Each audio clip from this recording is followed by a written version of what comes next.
Good morning everyone. आज मैं आपको चैप्टर 2 हिस्ट्री के क्वेश्चन आंसर्स करवाने वाली हूँ, मेन जो पेपर्स में रहते हैं।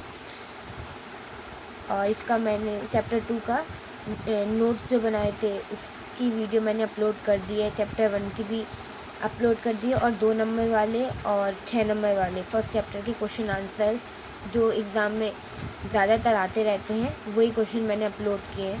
आपने अगर नहीं देखी तो जाके ज़रूर देखिए, और मेरे चैनल पर अगर नए आए हो तो प्लीज़ सब्सक्राइब माय चैनल।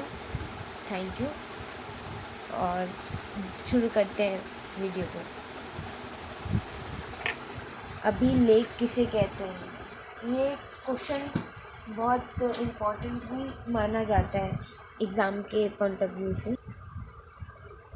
अभिलेख पत्थर, धातु या मिट्टी के बर्तन जैसे कठोर सतह पर खुदरे हुए होते हैं, जिसे अभिलेख कहते हैं। पहले के लोग जो पत्थर वगैरह होते थे, पत्थर बर्तन, मिट्टी के बर्तन जो होते थे कठोर सतह, उस पर वो लिखते थे, उन्हीं को अभिलेख कहते थे। उनमें वो राजा के बारे में लिखते थे या फिर प्रजा के बारे में लिखते थे, मतलब काफ़ी सारी चीज़ें होती थी। वो जो भी लिखते थे उसे अभिलेख कहा जाता है, जिससे हमें उनके टाइम का पता चलता है कि वो अभिलेख कब लिखे गए। वो उसमें डेट वगैरह भी लिखते थे। अगर नहीं लिखते तो हमें बहुत कंफ्यूजन होती है कि वो अभिलेख कब के हैं कब के नहीं हैं, पता नहीं चलता रहता। जेम्स प्रिंसेप कौन थे? James Prinsep east India company के एक अधिकारी थे। ये क्वेश्चन भी आता रहता है। संगम ग्रंथ से क्या अभिप्राय है? तमिल भाषा में लिखे गए प्राचीन साहित्य को संगम ग्रंथ कहते हैं। अशोक के अभिलेख मुख्यतः किन लिपियों में मिले हैं? ब्राह्मणी और खेतरी लिपि में मिले हैं। आहत सिक्कों से आप क्या समझते हैं? धातु के टुकड़े को पीट कर आपस ठप्पा बनाया जाता है। इस प्रकार के सिक्कों को आहत सिक्के कहते हैं। जो मतलब उसको पीट के बहुत पतला बना दिया जाता है ना, इसलिए उसे आहत का नाम दिया गया, आहत सिक्के कहते हैं। अशोक के अभिलेख की भाषा क्या है? अशोक के अभिलेख प्राकृतिक, ग्रीक और अरमाइक इत्यादि भाषा में मिले हैं, लेकिन अधिकांश ग्रंथ प्राकृतिक भाषा मिले हैं। ज़्यादातर जो ग्रंथ मिले हैं वो प्राकृतिक भाषा में ही मिले हैं। श्रेणी क्या थी?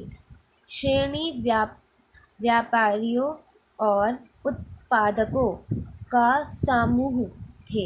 यह कच्चे माल खरीदार उनके वस्तु बनाकर बेचे, उन्हें श्रेणी कहते थे। आप लोग को मेरी राइटिंग बहुत बेकार लगती है, आई नो आपको भी लग रही होगी, पर सॉरी, मैं अपनी राइटिंग को सुधारने की कोशिश कर रही हूँ। नेक्स्ट टाइम अच्छी हो जाएगी। अशोक के सिंह शीत को आज क्यों महत्वपूर्ण माना? यह आज हमारा राष्ट्रीय प्रतीक है। अशोक के जो हमारे सिक्कों में अशोक का चिन्ह है ना, वो उसी की बात हो रही है इसमें।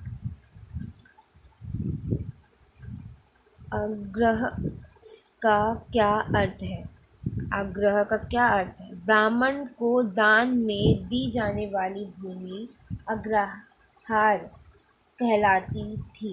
ब्राह्मणों से भूमि कर नहीं वसूला जाता था। आप लोगों ने पहले भी सुना होगा कि जो राजा होते हैं वो ब्राह्मणों से कर नहीं वसूलते हैं, और सभी से लेते हैं पर ब्राह्मणों से नहीं लेते हैं।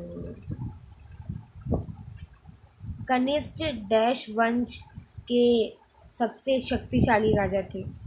कुषाण। ये जितने भी क्वेश्चन करवाए अभी मैंने वो 1 नंबर वाले थे, अब ये 3 नंबर वाले क्वेश्चन है और 6 नंबर वाले क्वेश्चन मैं आपको दूसरी वीडियो में प्रोवाइड करूँगी। जेम्स प्रिंसेप कौन थे?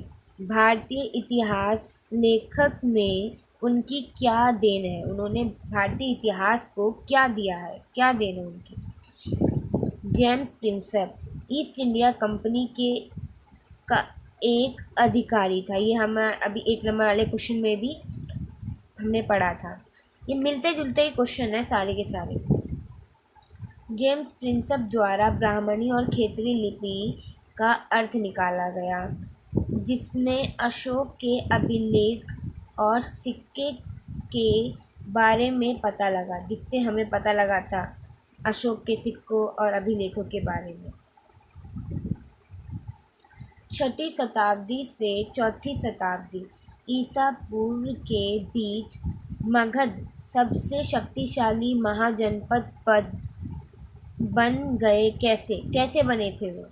मगध के सबसे शक्तिशाली महाजनपद बन जाने का कारण क्या था? वहाँ की उपजाऊ भूमि थी और लोहे के खदान, जंगलों में हाथियों का उपलब्ध होना, नदियों द्वारा यातायात, योग्य शासक। वहाँ का जो शासन राजा थे वो योग्य थे राजा बनने के। अशोक के धम्म की मुख्य विशेषता क्या थी? ये क्वेश्चन बहुत इम्पोर्टेंट है, वेरी वेरी इम्पोर्टेंट कहते हैं ना, इम्पोर्टेंट है ये क्वेश्चन बहुत ज़्यादा।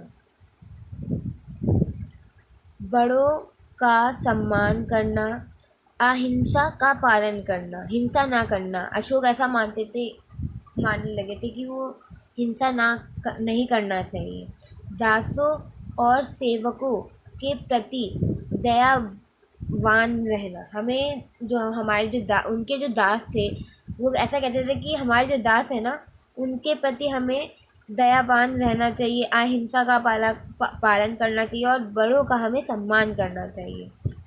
ये क्वेश्चन 6 नंबर में भी आ सकता है। मेगस्थनी के विवरणों के अनुसार मौर्य साम्राज्य के सैनिक गतिविधियों के संचालन की क्या व्यवस्था थी? सैनिक गतिविधियों के संचालन के लिए एक सीमित और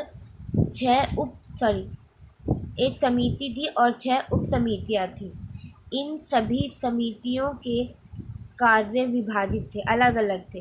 सैनिक के सभी प्रकार के सैनिक थे। वहाँ पे जो सेना में जो है ना सभी प्रकार के सैनिक थे, अलग अलग प्रकार के सैनिक थे। जैसे नौसेना, पैदल सेना, अवरोही सेना, बहुत सारे सैनिक वगैरह थे। सेना में हाथियों का उपयोग भी होता था, हाथियों का भी उपयोग करते थे।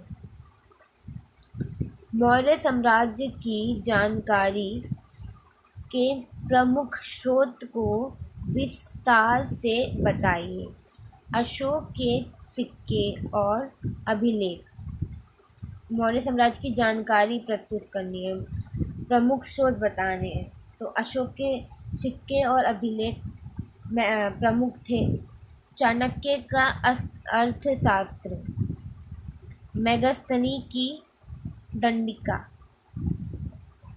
जैन बौद्ध साहित्य जो है ना, जैन और बौद्धिकी, उनमें भी मौर्य सम्राट और अशोक के बारे में काफ़ी कुछ जानने को मिलता है और अशोक को बहुत प्रसिद्ध राजा भी मानते थे।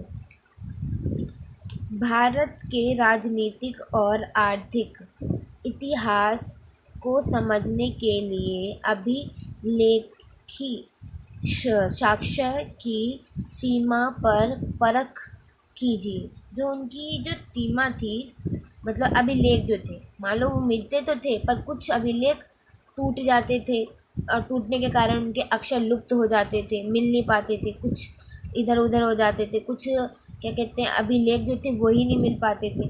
तो उससे क्या होता था कि अभिलेख जो है ना, उसका सारा पूरा जो उसका अर्थ क्या निकल रहा है, इसमें किस बारे में बताया गया है, कुछ कुछ बातें हमें नहीं पता चल पाती थी।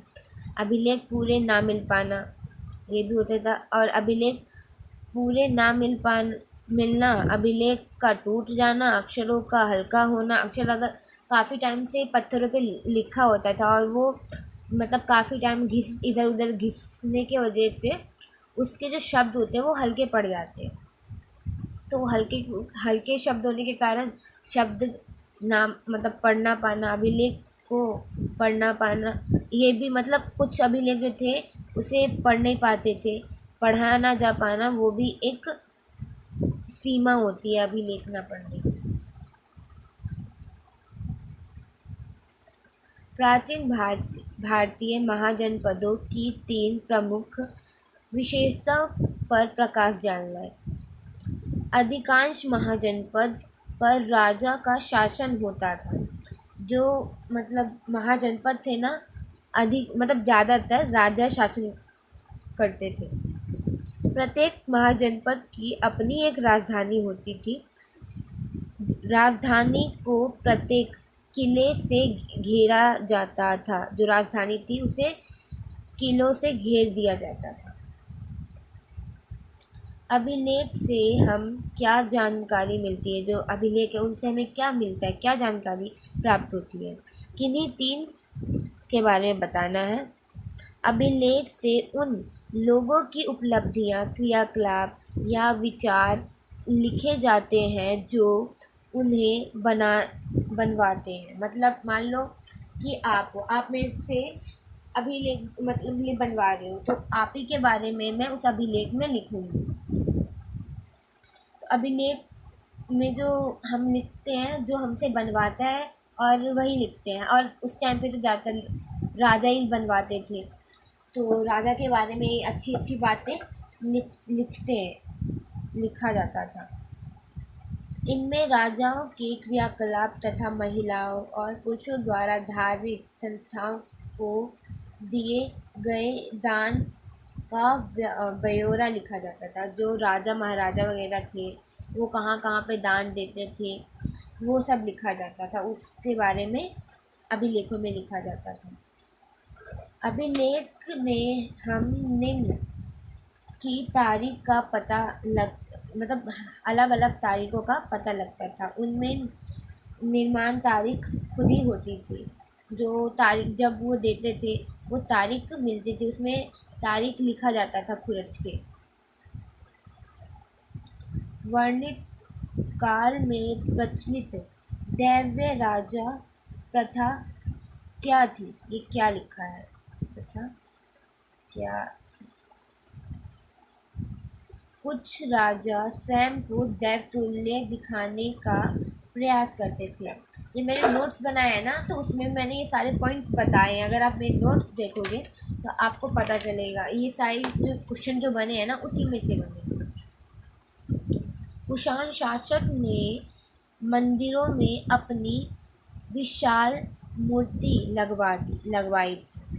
कुछ शासक स्वयं को देविक राजा दिखाने की कोशिश करते थे। कुछ राजा ऐसे भी थे, अपने नाम के आगे देवपुत्र लगाते थे।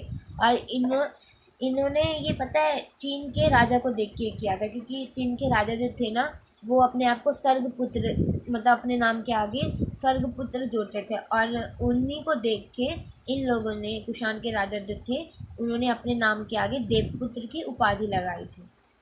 अगर आप बुक पढ़ोगे उसमें तो अच्छे से बताया जाएगा। और मैंने नोट्स बनाए हैं, नोट्स की वीडियो बनाई है, उसमें भी मैंने बताया है। मौर्य साम्राज्य की कृषि से संबंधित 3 विशेषताएं लिखिए। 3 विशेषताएं बतानी, किसकी बतानी है, मौर्य साम्राज्य की कृषि संबंधित। इतना सा क्वेश्चन है ये, तो बस ऐसे ही। उपज बनाने के लिए हल का प्रयोग किया जाता था। कृषि संबंधी बताना है तो यही आएगा। वहाँ के जो लोग थे उपज बढ़ाने के लिए हल का प्रयोग करते थे। भारी बारिश वाले क्षेत्र में लोहे की फाल वाले हल का प्रयोग करते थे। लोहे की हाल वाले फल का उपयोग करते थे। प्रयोग: सिंचाई के लिए कुएं, तालाब, नहरों से पानी लिया जाता था। और अभी के लोग जो गांव में है ना, मतलब अभी तो ज़्यादातर नदी वगैरह नहीं होती, मतलब नहीं आती जाती है, तो पता नहीं वो होता है, पंप होता है, उससे लेते हैं, या तालाब तालाब वगैरह भी तो सूख ही गए गाँव के ज़्यादातर। कहीं कहीं पे हैं, ऐसा नहीं है, पर कुछ जगह मेरे गांव में तो ज़्यादातर सूख गए हैं। जेम्स प्रिंसप का भारतीय अभिलेख विज्ञान के विकास में क्या योगदान रहा है, विवेचना कीजिए, उनके बारे में बताना है। James Prinsep east India company के एक अधिकारी थे। जेम्स प्रिंसप द्वारा 1830 के दशक में ब्राह्मणी और खेतड़ी लिपि का अर्थ निकाला गया, और ये बात 2-3 बार हमने पढ़ ली, और ये आता रहता है क्वेश्चन में, तो ये याद रहे तो ज़्यादा अच्छा रहेगा। जिससे अशोक के अभिलेख और सिक्के के बारे में पता चलता है। जेम्स प्रिंसेप के अथवा प्रयास के बाद अभिलेखों को पढ़ना आसान हो गया। जब जेम्स प्रिंसेप ने उसका अर्थ निकाल दिया, तो उसके बाद हमें अभिलेख को पढ़ना आसान हो गया था। हमें उससे मुश्किल नहीं हुई थी उसे फिर पढ़ने में, क्योंकि उसका अर्थ पता चल गया ना कि कैसे पढ़ना, कैसे नहीं। भारतीय इतिहास में सिक्कों के महत्व पर प्रकाश डालिए। सिक्के, पहले की चीज़ें जितनी भी होती थी ना, उसका अलग ही महत्व होता है, उससे हमें कुछ ना कुछ पता ही चलता है। सिक्के का इस्तेमाल व्यापार को आसान बनाने के लिए किया जाता था। चांदी और तांबा से आहत सिक्के सबसे पहले ढले गए। सबसे पहले जो सिक्के जो बने थे वो चांदी और तांबे के ही थे। आहत सिक्के जो बोला, उनको नाम दिया गया, पीट पीट के बनाया जाता था ना, और उनको प्रयोग में गए थे। वैसे सोने के सिक्के बड़े पैमाने पर प्रथम शताब्दी ईस्वी में कुषाण राजा ने जारी किया था। जो सबसे सर्वप्रथम सोने के सिक्के जो जारी किया था, वो कुषाण के राजा ने किया था। सोने के सबसे भव्य सिक्के गुप्त शासक द्वारा चलाए गए। सोने के सबसे भव्य सिक्के गुप्त शासक के द्वारा चलाए गए थे। 13वें क्वेश्चन पे आ गए हम। अब पीछे बस 3 क्वेश्चन और बचे हैं। मौर्य काल के नगर एवं व्यापार के बारे में आप क्या जानते हैं, स्पष्ट कीजिए। इन नगरों का विकास लगभग 6ठी शताब्दी ईसा पूर्व में विभिन्न क्षेत्र में हुआ। इनमें से अधिकांश नगर महाजनपद की राजधानी थी। सभी नगर संचार मार्गों के किनारे बसे थे। पाटलिपुत्र जैसे कुछ नगर नदी के किनारे थे। यह व्यापार में बड़े पैमाने पर होते थे। व्यापार के लिए तो हमें जो नदी के किनारे वाला मार्ग होता है वो ज़्यादा उपयोगीकारी होता है। पहले नदी के मार्ग ही जो किनारे होते थे उसी से तो व्यापार वगैरह होते थे, आना जाना होता था व्यापार जो करते थे उन लोगों का। दक्षिण भारत में उभरी सरदारी के बारे में कोई 3 तथ्य लिखिए, कोई 3 बातें बताइए। दक्षिण भारत में चोल, चेर और पांडव जैसी सरदारी उभरी। यह राज्य बहुत समृद्ध थे। वो जो ये जो मतलब उभरे थे, उनके जो राज्य थे बहुत समृद्ध थे। कई सरदार और राजा लंबी दूरी के व्यापार द्वारा राजस्व जुटाते थे। इसकी जानकारी तमिल वाले में मिली, तमिल संगम ग्रंथ में से मिली है।